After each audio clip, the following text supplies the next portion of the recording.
this episode, I want to talk to you about the traits of an empath so that you can start to really understand and accept your sensitive soul and accept that you are an empath. I know for me, before knowing what an empath even was, or even coming across the word empath, life was a lot more difficult. I didn't really understand why I was so different to everybody else. But once, I was informed by a healer, she's like, did you know you were an empath? And I'm like, oh, what? So she, went through and explained everything to me about the different traits of an empath. And I have to tell you, it was kind of like a light bulb going on, like just someone kind of shining a torch in the shadows to really show me why it is I am the way I am, why I've been so different to everybody else my whole life. So I thought in today's episode it would be really important for you to start to understand the traits of an empath and for you to say, yes, that's me. Yes, yes, yes, yes, that's me. I understand now why I feel different to everybody else. So that's what we're going to do today. So I've got 27 different traits of an empath that I really want to share with you that I think are ones that, most empaths do experience. And just, really take note as I go through each one and just feel, does this feel like me? It may not be all of them, and that's okay. And if it's not all of them, it doesn't mean that you're not an empath. There's all different types of empath, which I will go into in another episode. But for today, we're just going to talk about the traits of an empath. So to start with, what's important to understand is an empath is really like an energy absorbing sponge. So if you could think about, like a big sponge that, you would use, say, to wash a car, that, those old style, those big, kind of square ones, you fill that up with water and it just soaks up that water. And as an empath, that's what we do with energy. So if there's any energy flying around, you can guarantee we're going to pick it up. And it's going to come into our physical system and then cause us some issues. So that's the first thing to understand as an empath, is that you are like a sponge. So you are just picking up on all the energy that you're coming into contact with. And the thing is though, an empath, you don't have to be weighed down by that. I know at first it can feel like a curse in a way, but as we go through these episodes, you will see that it is actually a gift. So it is just a matter of learning how to take care of yourself. It's learning how to ground your energy so that you're not getting infected by other people's energy. And again, that will be another episode that I talk about, how you can take care of that. And I think too, one of the first steps is really acceptance. So it's really accepting that, yes, I am an empath. I think that's one of the most important steps in the beginning, is really getting to that point of really accepting that, because it really helps you then to start to understand it more, to learn more about it, and then obviously to learn techniques to help you to cope with that amazing gift that you have. So the first trait that I'm going to talk to you about is knowing. Have you ever felt like, you just know things without actually being told? That's a real trait of an empath. We just tend to know things before, someone will tell us that. We just can feel that. We can sense that. We're just really very, I would say, highly attuned to our surroundings, as opposed to people that aren't empaths. And for me, I feel being an empath, it really tends to go beyond just intuition or gut feelings. It's just such a deep knowing, though, so deep in your core that you just know this thing even though you probably shouldn't know it. Now, the second trait that I want to talk to you about, and it's a big one for empaths, is being in public places. It can feel so overwhelming. So if you think about, maybe when you go shopping, if you're going to the local supermarket, or if you're going to, say, a concert or a sports event, something like that, you may find that you're just feeling all of these different types of emotions coming at you all at once. And that is really your empath gift, in a way. You are getting to feel what everybody else around you is feeling. But what the problem is that you can become very overwhelmed and you can become very confused because of all the different overlapping of so many different energy sources and so many different emotions. So it's really important to understand that that's what's happening for you when you are in a public place. And as I mentioned earlier, this is something that I will talk to you about in a later episode on how to protect yourself. So trait number 3, it's about what I was talking about a little bit before, is about feeling others' emotions, but then taking them on as your own. When you're not aware that you are an empath, you won't be aware that you are actually absorbing other people's emotions and actually thinking that they belong to you. So I want you to think about, has there been a time where you may have been in a really good mood, really happy, and then, you're out in public or you're meeting with friends or whatever, and then all of a sudden your mood just drops. That's a sign that you're picking up on somebody else's emotions. So it's really important to understand that you are going to be feeling those emotions of people that are nearby. The healer that introduced me to being an empath, she actually said to me, my energy is a bit like the tentacles of an octopus. So think about the tentacles of an octopus, how far out they reach. So I'd be reaching people quite far out and not even realizing it, that was infecting my energy field. And the thing too is, as an empath, we are very good at detecting negative energies around us and also from afar. Like I was mentioning, my energy goes out quite a long way, so I could really feel someone from across the room that may be experiencing something like negative energies or negative emotion at that time. So number 4, I find this one does affect me quite a lot and quite on a deep level. And that's watching things on television. So it could be the news, or you could be watching, a horror film or something like that. And it just can really affect you on a deep level. And it can get to the point where it's quite unbearable. So for me, I don't watch the news. I stay informed by my family members letting me know when things are going on, because I can't physically watch it because it just affects me on such a deep level. I can't watch any kind of like horror shows. I can't watch anything, even thrillers kind of affect me as well. And anything that has torture in it, I just physically cannot watch it because it just affects me on such a really deep level. So trait number 5, this one is, you just know when someone's being dishonest with you. You can just feel it, you can sense it, and you just know. And this can be a really difficult one, especially in relationships, because people don't always necessarily be dishonest on purpose. They may be doing it to save hurting you or save your feelings. There's all different reasons why people be dishonest, but as an empath, we can just pick up on that. We just know that they are being dishonest with you. It's kind of like we're like human lie detectors. And, that can feel a bit like a curse, that we know things that, we don't really want to know at that point. We just, when anyone around you is lying to you, you just know. So as I said, that can be, something that's a little bit challenging to deal with when it comes to relationships. But just have a think about that. Is that something that you've noticed, that you kind of feel, when people are lying to you? All right, number 6. It's picking up, so it's a little bit like the emotion we were talking about earlier, picking up the physical symptoms of others. So, you may come into contact with someone and say they have a headache, and then all of a sudden you have a headache, or they have a stomach ache, and all of a sudden you have a stomach ache. Or, they're feeling anxious, so they've got that cramping kind of feeling in their abdomen, and now that's how you're feeling.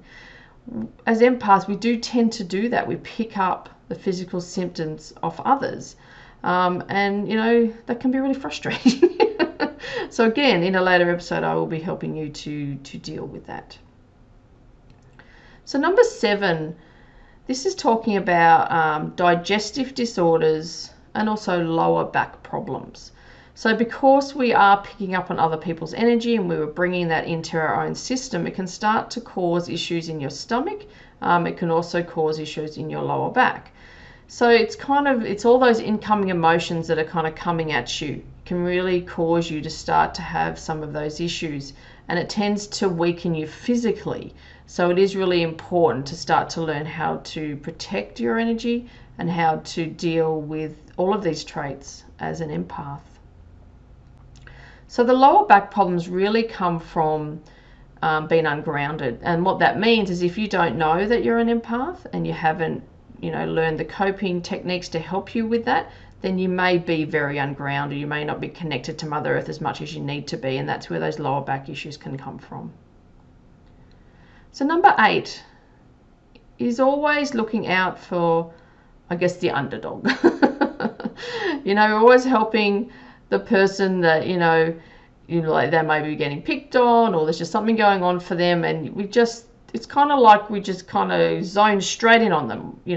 They can be across the room or they can be in a different room, and our energy just, zones straight in on that, there's someone there that needs our help, someone there that we need to come and support and help them, advocate for them, I guess, in a way. So that's another, trait of being an empath. It's just that compassion that we have. And we just see people that need help, and we can't help ourselves but to really step in and help them. So number 9, have you ever noticed that, you might be out shopping or whatever it is, and people tell you their life story? You might just be, at the local supermarket picking up your groceries and the person serves you decides to start telling you their life story. This has happened to me more times than I can count. And this is a trait of an empath. They will offload their problems on you. As I said, even strangers. So that is another trait. We just seem to become like a dumping ground for other people's problems. I don't know whether it's just our compassion, it's our open heart, our sensitivity, whatever it is. People just feel so comfortable with us that they're just going to offload on you. So number 10, constant fatigue. Now this is just something that really comes from, taking on all of that energy, taking on everybody else's emotions. It just drains us completely. So it is really important that we are taking care of our energy, that we are taking some time out, and really being, just, I guess, being in our own space. So if you need to take time out from people, that's okay. So really important to be doing that. Now number 11, an addictive personality. So if you listen to episode 1 of the Nurtured Empath podcast, you would have heard me talk about that in my own addiction, and mine was a food addiction.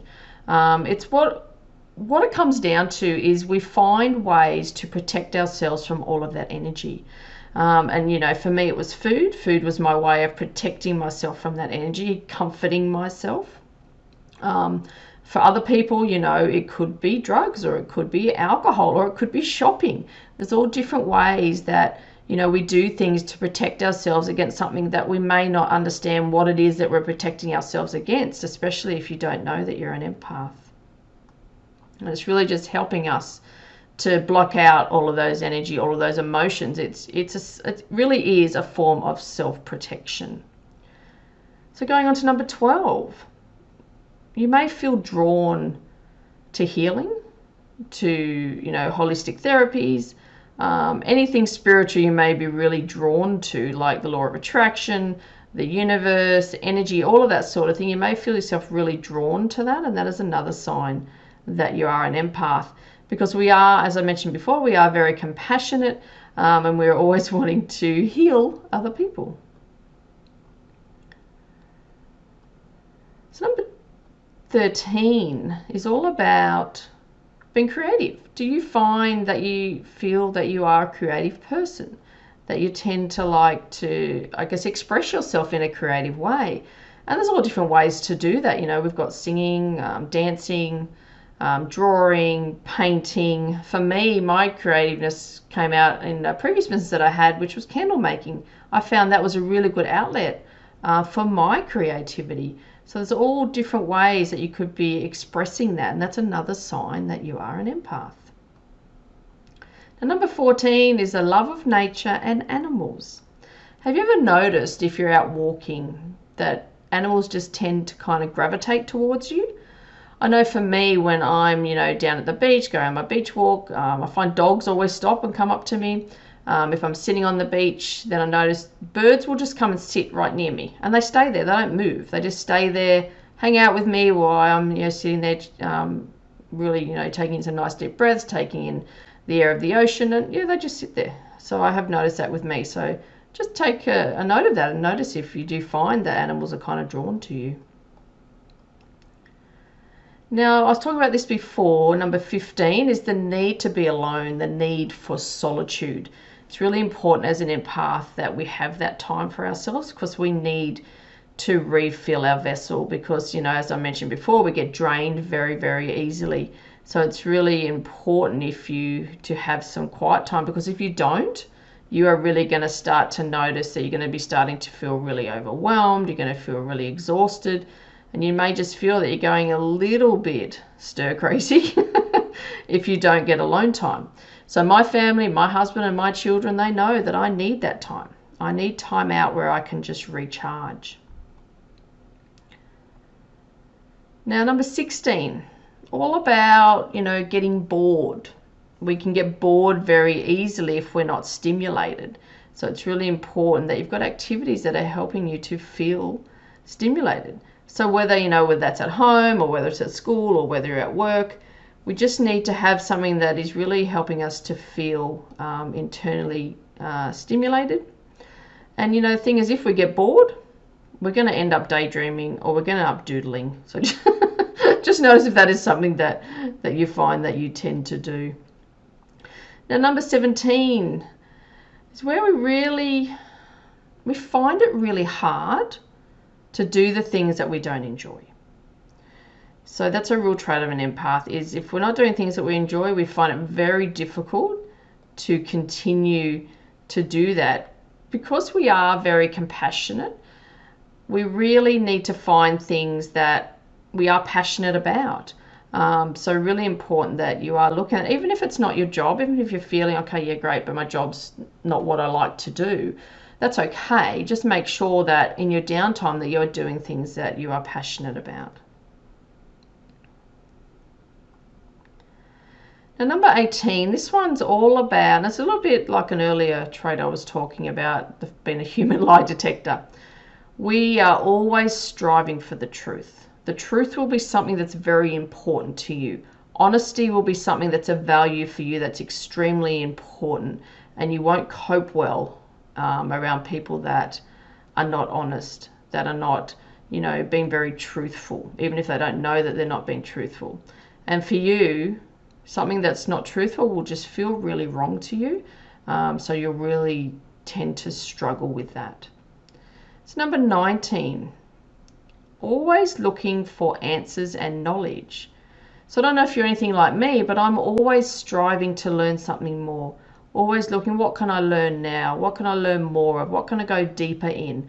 And that's a real trait of an empath, and that kind of leads back to wanting to know the truth about things. So it's really gaining that wisdom and gaining that knowledge, and just really uncovering all the things that we've forgotten as we came into this earthly body.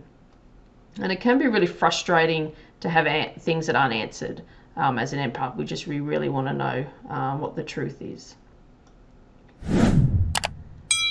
Now, number 20 is all about just liking to have a sense of freedom.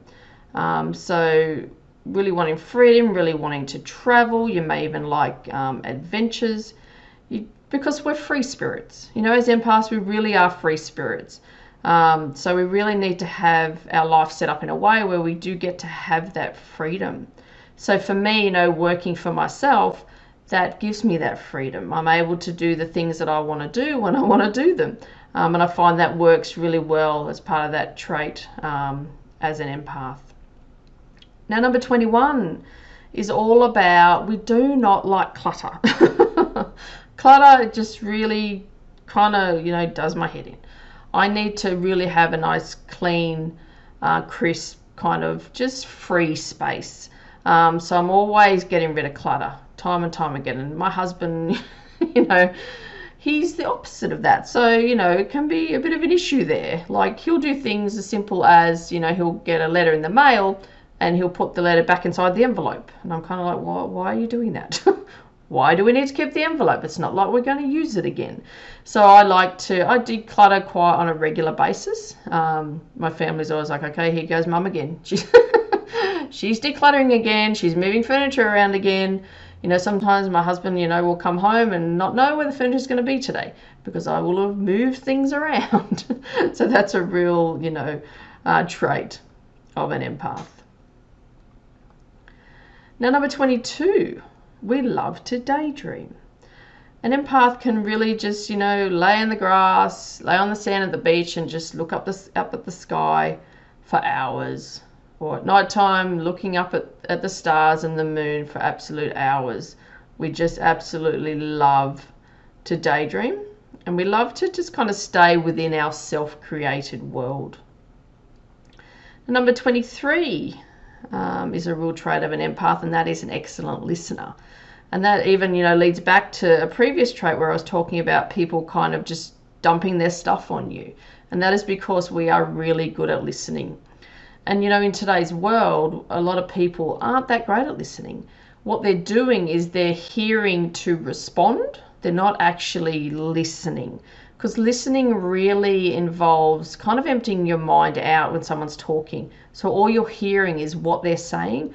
All you're noticing is their body movements, their body language. And that's a real sign of a real excellent listener. Because you're not listening to respond. You're just listening to hear what it is that they have to say. You're listening to see their expressions and what it is that they're trying to get across and what it is that they're experiencing. So as an empath, you will be very, very good at listening. Now, number 24. This is a real intolerance to anybody that is egotistical. So narcissism. Being around anyone that has that kind of behavior that is like a narcissist, you're going to struggle with. You're going to find it very hard to be around them, to put up with that kind of behavior, with that egotistical energy is going to be a real struggle for you. And you know what? Anyone who's lacking empathy, they don't get a very good space in the book of an empath. Now, number 25. This one's all about, not choosing to buy antiques. And what I mean by that is if we buy things like furniture, or even, for me, it was borrowing a book from the library. The issue that I have with that as an empath is that I pick up on the energy of the person before, and the person before that, and the person before that. And I can feel whatever it is that person was experiencing while they were reading that book. And I find that very difficult. So I tend to not do that. And that's the same with buying, old furniture. So antiques, you may find that you are feeling whatever it is that person that had that furniture before was experiencing when they were either sitting on that furniture or like at a table or a chair or whatever it is. You may tend to notice that you're picking up on that. So that's another sign that you are an empath. And number 26. Again, talking about sensing energy in things, and this is about sensing energy of food. Empaths can find that they actually feel like if it's an animal product, as you're eating it, you may notice in your body that you're really feeling what it was that that animal was feeling, and that can be very hurtful. That can be really hard for an empath to deal with. So many empaths are vegetarians because they just can't cope with those feelings as you're digesting your food. And again, that goes back to those digestive problems as well. If you're noticing that that's happening for you, then important to start to take note of that. Take note of what foods you're finding that are really affecting you. Now, our final one, number 27, empaths can really, I guess, come across as being moody or shy. Or they may just be very disconnected. Some people can take you in the complete wrong way. They may think that you're arrogant, because you're kind of keeping your distance. But, the reason that you're keeping your distance is because you know the energy that you may take on from that person. And, we may come across as being unsociable, but what it is because we've taken on so much energy and we've taken on so many emotions, it can have a real negative effect on us, especially when we don't know how to protect ourselves from other people's energy and from other people's emotions. It can be difficult to kind of deal with that, and we may come across, as, unsociable, quiet, shy, even arrogant sometimes. So it is important to start to understand how to cope with your traits as an empath, so that, we're not, coming across like that. And, talking about, being unsociable, I think for empaths, we don't like small talk. You give us a, good, juicy, deep subject, we're all there. We're there, and we're chatting for hours. But we're just not big on talking about the weather. It's just just doesn't do it for us. It doesn't light us up. So, it's just good to understand that. So that, is our 27 traits of an empath. So, I'd love to hear how that resonates for you. Did you feel that a lot of those of what you've experienced in your life, did you know that you're an empath, or is this new to you? I'd love to hear what you feel in regards to that.